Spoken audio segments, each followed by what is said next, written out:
함께 하나님의 말씀 보겠습니다. 누가복음 18장 31절에서 43절까지입니다.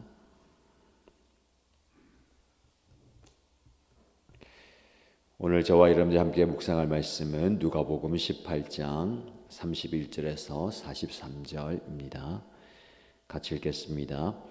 예수께서 12제자를 곁에 불러놓으시고 그들에게 말씀하셨다. 보아라, 우리는 예루살렘으로 올라가고 있다. 인자를 두고 예언자들이 기록한 모든 일이 이루어질 것이다. 인자가 이방 사람들에게 넘어가고 조롱을 받고 모욕을 당하고 침뱉음을 당할 것이다. 그들은 채찍질한 뒤에 그를 죽일 것이다. 그러나 그는 사흘째 되는 날에 살아날 것이다. 그런데 제자들은 이 말씀을 조금도 깨닫지 못하였다. 이 말씀은 그들에게 그 뜻이 감추어져 있어서 그들은 말씀하신 것을 알지 못하였다. 예수께서 여리고로 가까이 이르셨을 때에 일어난 일이다. 어떤 눈먼 사람이 길가에 앉아서 구걸을 하고 있다가 무리가 지나가는 소리를 듣고서 무슨 일이 일어났느냐고 물어보았다. 사람들이 나사렛 예수가 지나가신다고 그에게 일러주었다. 그러자 그는 소리를 질렀다. 다윗의 자손 예수님, 나를 불쌍히 여겨주십시오. 앞에 서서 가던 사람들이 조용히 하라고 그를 꾸짖었으나 그는 더욱더 크게 외쳤다. 다윗의 자손님, 나를 불쌍히 여겨주십시오. 예수께서 걸음을 멈추시고 그를 데려오라고 분부하셨다. 그가 가까이 오니 예수께서 그에게 물으셨다. 내가 내게 무엇을 해주기를 바라느냐? 그가 대답하였다. 주님, 내가 볼 수 있게 해주십시오. 예수께서 그에게 말씀하셨다. 눈을 떠라, 내 믿음이 너를 구원하였다. 그러자 그는 곧 보게 되었고 하나님께 영광을 돌리면서 예수를 따라갔다. 사람들은 모두 이것을 보고서 하나님을 찬양하였다. 아멘. 오늘도 우리 예수님께서 우리에게 은혜로운 말씀을 주십니다. 이 말씀을 통해서 영적 깨달음의 시간, 그리고 나 자신을 돌아보고 내일을 열어가는 귀한 시간 되길 축복합니다. 예수님께서는 이제 세 번째 자신의 고난과 십자가 순환, 죽음에 대해서 말씀하십니다. 우리가 지금 예루살렘으로 올라가고 있다. 이 예루살렘으로 가는 이 길은 이미 예언자들이 기록한 그 말씀을 이루는 바이다 라고 말씀하십니다. 예언한 것처럼, 앞서 말씀하신 것처럼 예수님은 그 말씀을 이루시기 위해서 예루살렘으로 가십니다. 이방 사람들에게 넘어가고 조롱을 받고 모욕을 당하고 침뱉음을 당할, 그리고 채찍질에 죽게 될 것을 아시면서도 그 길을 담담히 걸어가십니다. 그 죽음 뒤에는 사흘째 되는 날 다시 살아날 것에 대해서 말씀하십니다. 예수님의 모든 그 사역들 다 망라해서 말씀하시는데 이 말씀을 하심에도 불구하고 제자들은 이 진리를 조금도 깨닫지 못하였다라고 말씀합니다. 가까이에서 여러 번 말씀하시지만 깨닫지 못하는 거예요. 여기에 또 영적 말씀의 깨달음이 있습니다. 우리가 말씀을 들어도 영적 깨달음이 필요합니다. 인간적으로, 세상적으로 다 이해한 것 같아도 영적으로 깨닫지 못한 경우가 많이 있어요. 왜 그럴까요? 자신들의 기대와 또 원하는 바가 있어서 그래요. 세상 이치가 내가 원하는 대로, 내가 바라는 대로 다 돌아가지 않지만 내가 바라는 그 모습이 있기 때문에 그것을 대입하려고 합니다. 말씀도 마찬가지죠. 내가 생각하는 메시아, 내가 기대하는 메시아, 내가 바라보는 메시아가 있는데 예수님은 그 기대와는 다르게 고난당하고 모욕을 당하고 멸시를 당하고 채찍질 당한 뒤에 죽게 되는 그런 메시아. 인간적으로 보면요, 한없이 부족하고 또 능력이 없는 메시아예요. 제자들은 그런 메시아를 기대하지 않습니다. 이 세상을 한 번에 전복시키고 힘으로 권능으로 왕자를 빼앗고 이 나라를 완전히 새롭게 할 그런 능력 있는 메시아를 기대하는 거예요. 우리에게 주어진 말씀이 내 기대와 다를 때 영적 깨달음이 필요합니다. 나는 이런 것을 기대하고 나는 이런 것을 바라지만 우리 예수님께서는 다른 말씀 주실 때에 조금도 깨닫지 못하는 영적 무지가 우리 안에 있습니다. 그들은 말씀하신 것을 알지 못하였다. 들어도 알지 못하는 거예요. 우리에게 필요한 것이 무엇일까요? 말씀을 깨달을 수 있는 그 지혜가 필요합니다. 우리 말씀을 많이 듣지만 내 그릇, 내 역량의 한계 안에서 이해할 수가 있어요. 그래서 하나님께서 우리에게 지혜를 주셔야 되고 깨달을 수 있는 그 그릇을 넓혀야 됩니다. 그래서 오늘 이 시간 저와 여러분들 하나님께 기도하십시오. 하나님, 나의 깨달음의 지경을 넓혀 주십시오. 내가 생각하는 것만, 내가 봤던 것만 바라보지 않게 하시고 그 이상을 볼 수 있고 그 이상을 깨칠 수 있는 그런 능력을 주십시오 라고 기도하면 좋겠습니다. 영적 깨달음이 필요한 거예요. 말씀은 하나님의 말씀이기 때문에 영적으로 깨달아야 됩니다. 오늘 우리에게 주어진 말씀이 영적으로 깨달아지는 그런 시간 되길 축복합니다. 그래서 여러분들 말씀을 들을 때, 묵상할 때에 하나님, 이 말씀의 깊은 의미가 무엇입니까? 이 말씀을 통해서 우리 하나님께서 나에게 말씀하시고자 하는 바가 무엇입니까? 하면서 깨달아져야 되는 거예요. 그래서 항상 영적 깨달음의 은혜가 있어야 되는 거죠. 이어지는 말씀을 보시면 예수님께서 여리고에 가까이 이르셨을 때에 어떤 사건이 이제 발생하죠. 눈먼 사람이 길가에서 구걸을 합니다. 웅성웅성한 소리가 들리니까 도대체 무슨 일입니까? 지나가는 사람이 나사렛 예수가 지금 지나가고 있다라고 알려줘요. 그러자 그는 소리를 크게 지릅니다. 다윗의 자손 예수님, 나를 불쌍히 여겨 주십시오 라고 크게 외치는 거예요. 사람들이 시끄럽다고 조용히 하라고 꾸짖죠. 근데 더더욱 더 크게 외칩니다. 다윗의 자손 예수님, 나를 불쌍히 여겨 주십시오. 이 외침이 예수님의 귀에 들려요.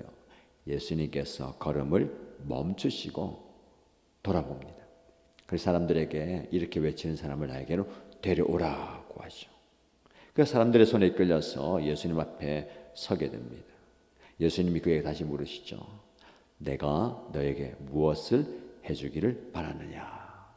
여기까지 말씀을 보면서 우리에게 좀 적용하고 또 마음에 새기고 싶은 말씀이 있어요.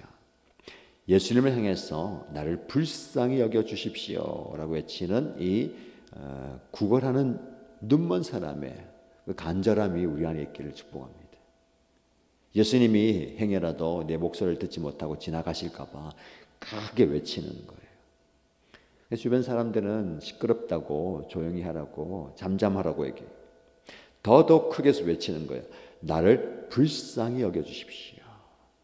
여기에 간절함이 있습니다. 우리에게 이런 영적 간절함이 있을까요? 주님을 향해서 주님, 나를 불쌍히 여겨주십시오. 하나님, 우리 대한민국을 불쌍히 여겨주십시오. 하나님, 그 영혼을 불쌍히 여겨주십시오 라고 기도해야 될 겁니다. 어떤 기도보다 오늘날 이 시대에 이런 기도가 더 필요한 것 같아요. 주님, 나를 불쌍히 여겨주십시오. 주님, 우리 대한민국을, 이 민족을 불쌍히 여겨주시고 하나님, 저 사람을, 저 영혼을 불쌍히 여겨주십시오. 그러면요, 우리 주님께서 가던 길을 멈추고 예수님 앞으로 데리고 오라고 하는 거예요. 그리고 다시 물어봅니다. 내가 너에게 무엇을 해주기를 바라느냐. 오늘 주님께서 여러분에게, 여러분 앞에 서셔서 내가 너에게 무엇을 해주길 바라느냐라고 물어 보신다면 얼마나 좋을까요? 구체적인 요청이 필요합니다. 나를 도와달라고 얘기하는데, 나를 불쌍히 여겨달라고, 나를 긍휼히 여겨달라고 하는데, 그러면 구체적으로 내가 너에게 무엇을 해주길 원하느냐. 여러분 기도를 구체적으로 하십시다. 내 눈이 뜨여져서 내가 볼 수 있기 원합니다. 제일 시급한 문제잖아요. 그렇죠? 앞을 못 보는 사람에게 눈을 뜨게 해달라는 것은요, 제일 급한 것이고 제일 긴박한 것인데 제일 어려운 거예요. 어느 누구도 그렇게 할 수 없는 거잖아요. 그걸 하나님께 하라는 겁니다. 지금 여러분들이 긴박한 그 문제가 뭡니까? 나는 어떻게 할 수 없고 다른 사람들도 어떻게 할 수 없는 그것을 하나님께 얘기하십시오. 제 주님, 내가 볼 수 있기를 원합니다. 이 문제를 좀 해결해 주시면 좋겠습니다. 나도 해결 못하고 어느 누구도 해결하지 못하는 이 문제를 주님께서 해결해 주셔야 됩니다.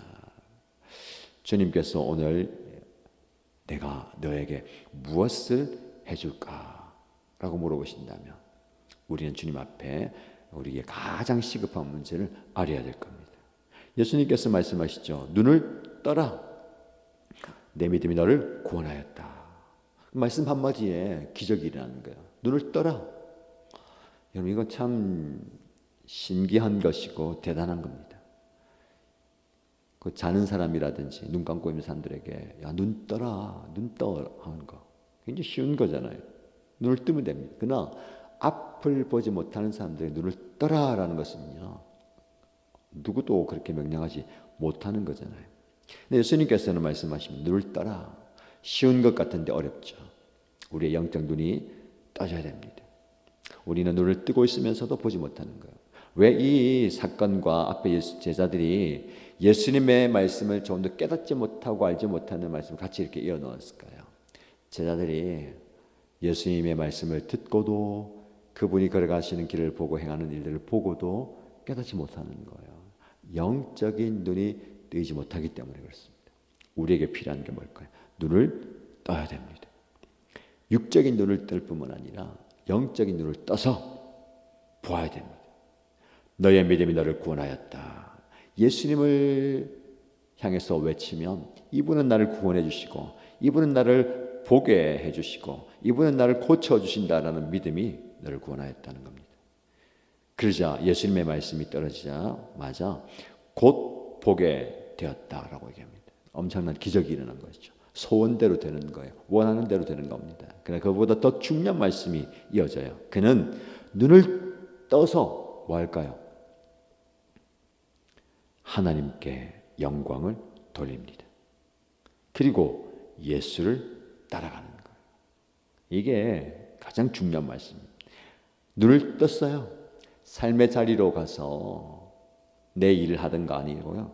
하나님께 영광 돌리고 예수를 따라갔다. 그 모습을 보고 다른 사람들 또한 하나님을 찬양하게 되는 겁니다. 눈먼 사람이 눈을 뜨는 것은 개인에게 엄청난 기적이잖아요. 근데 그가 하나님께 영광 돌리고 예수를 따라가는 삶을 살아갈 때에 다른 사람들도 하나님께 영광 돌려드리고 예수를 따라가게 되는 겁니다. 여러분, 눈으로 보는 것, 육신의 눈으로 보는 것 이상을 좀 볼 수 있기 바랍니다. 예수님께서 여러분에게 말씀하십니다. 눈을 떠라. 그래서 우리가 무엇을 보아야 될까요? 하나님의 영광을 보십시다. 하나님의 영광을 볼 수 있는 저와 여러분 되시기를 주님의 이름으로 축복합니다. 사순절 40일 순례자의 여정 철로 역정 오늘 묵상 내용을 보면 크리스천과 신실이 허영의 도시 허영의 시장에서 그들에게 배척을 당하고 결국은 매를 맞고 신문을 당하고 감옥에 갇혀요. 근데 그 사람은 서로 그런 상황 가운데 욕을 욕으로 갚지 않고 도리어 서로에게 복을 빌어주면서 어떠한 고난도 이겨내자고 서로 위로하고 스스로 먼저 또 심한 고초당하기를 자청합니다. 재판 날짜가 잡혔어요. 순례자들이 법정으로 끌려갑니다. 그 재판을 주도하는 재판장의 이름은 선혐오경입니다. 선을 미워하는 사람이에요. 당신들은 우리 왕을 업신여기고 우리 왕의 법을 멸시하는 위험한 사상을 가진 당을 만들었다. 이어서 질투, 미신, 아첨이라는 사람들이 거짓 증언을 합니다. 신실은 주님의 말씀으로 담대히 자신을 변호하지만 먹히지 않아요. 재판장이 이렇게 얘기합니다.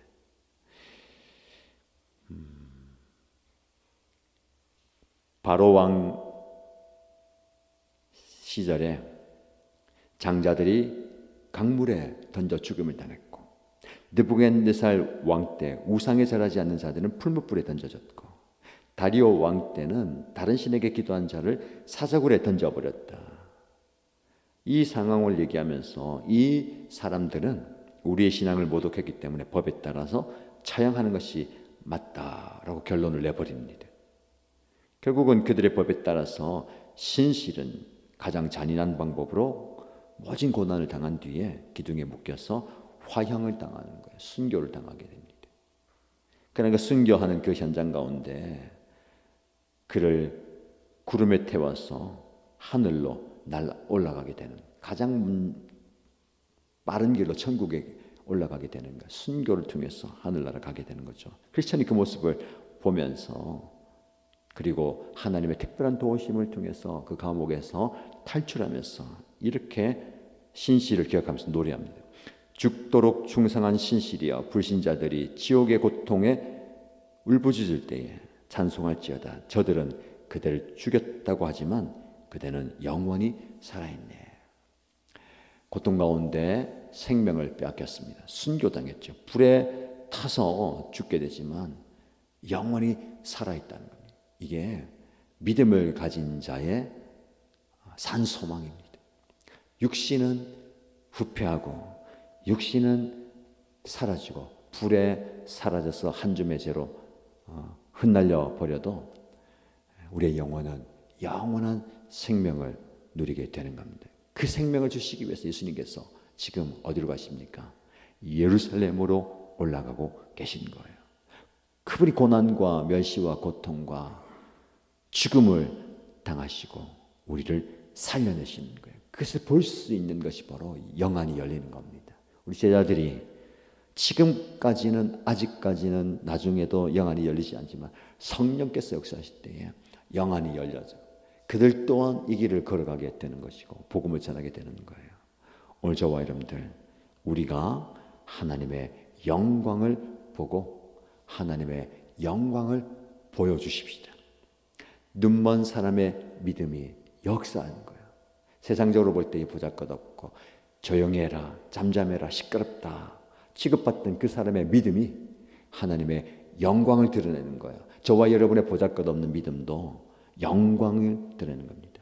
크리스천과 신실이 그 믿음을 붙들고 고난의 자리에서, 고통의 자리에서 순교하는 데까지 나갔다 하더라도 하나님은 그 믿음을 보시고 그 믿음을 기억하십니다. 오늘도 그 믿음 가운데 승리하는 저와 여러분 되시기를 주님의 이름으로 축복합니다.